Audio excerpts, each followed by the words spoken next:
The evil drugs of Xanax and benzos. But yes, Xanax saved my life.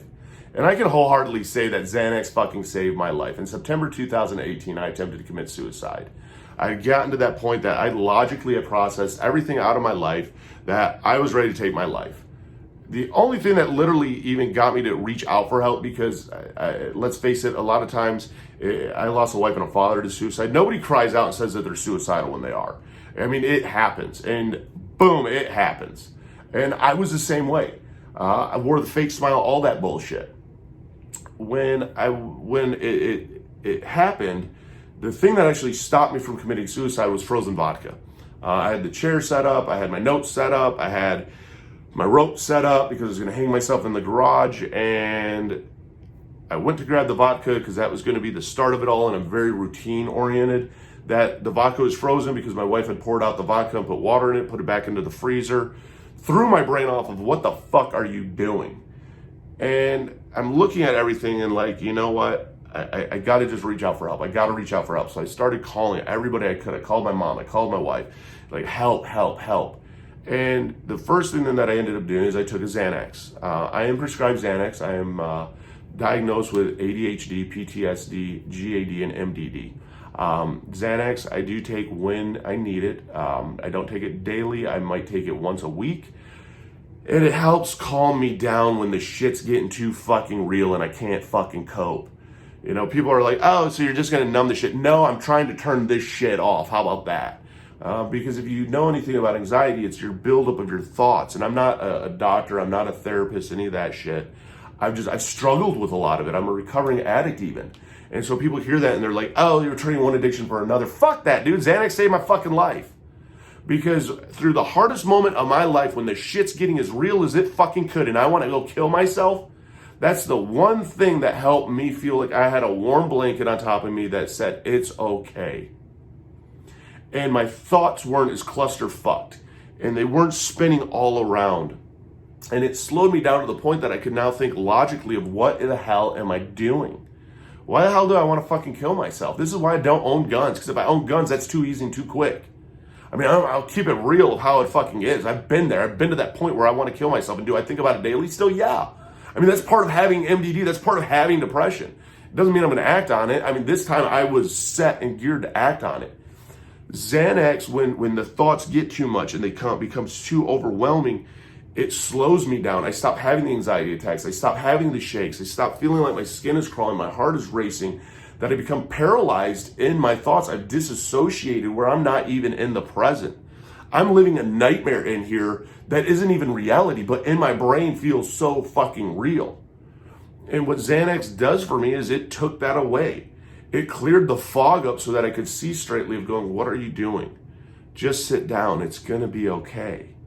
And I don't even know why it's going to be okay, but it was this, it's going to be okay feeling. And that's the easiest way that I can explain what Xanax does for me. And I've never gotten back to that point. But man, when I was going through this shit for like the next week, I was taking Xanax every day. I had to keep the sanity in here. And I didn't taper off of it. I didn't have any withdrawals or kicks when I got off of it. But I had to get off this shit because I was afraid of being addicted to it because I didn't take it that often. But my God, man, it got the clarity there. And I understand why people take medication like that. I understand why I take medication like that. And some people don't. And if they don't, you don't have to say, hey, this is the meds that I'm on. Because especially when they're abused meds, just like with me, I'm on Adderall also. I mean, it's a stimulant drug. People are like, oh, you're a cocaine addict, so you're trading one stimulant for another. No, I'm not sitting there crushing on my fucking Adderall, snorting this shit. If anyone knows about that addiction, and even I've shared my story on that, was all about snorting it up my nose. I mean, there was a fascination even with that. I mean, it was an obsessive like addiction. Where Adderall, I take, 7:30, 8 o'clock in the morning, I'm taking 10 milligrams. Noon, I'm taking 10 milligrams, and I'm done for the day.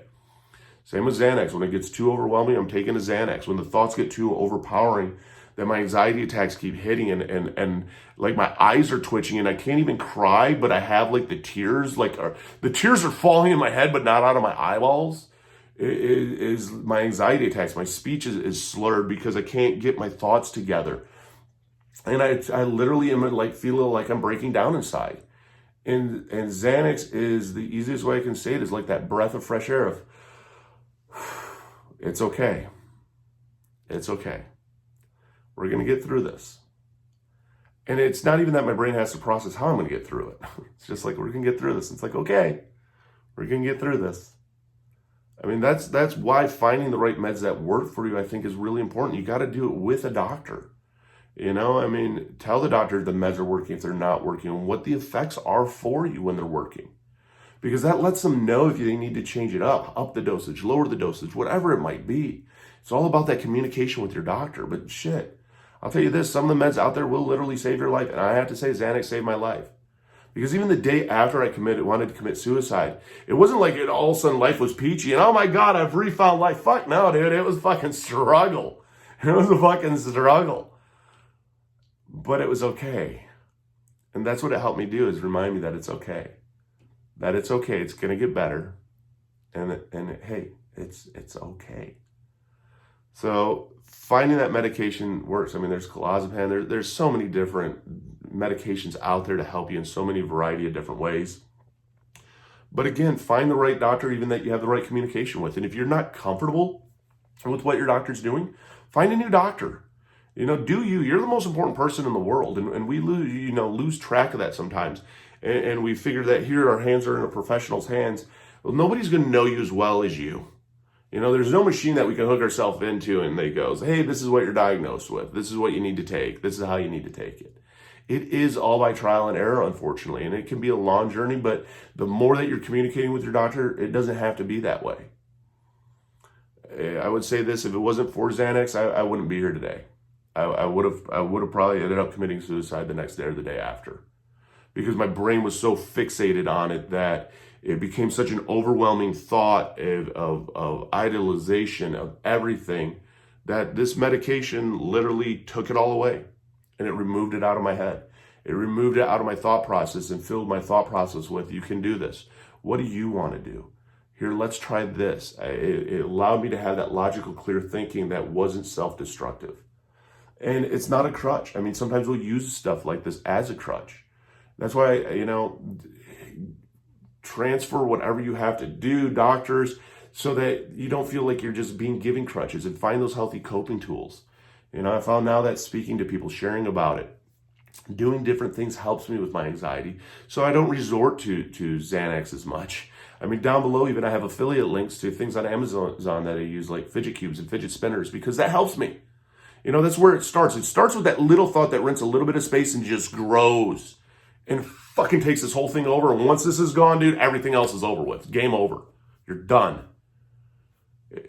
So find what works. I mean, those might work for you. Walk might work for you. Workout might work for you.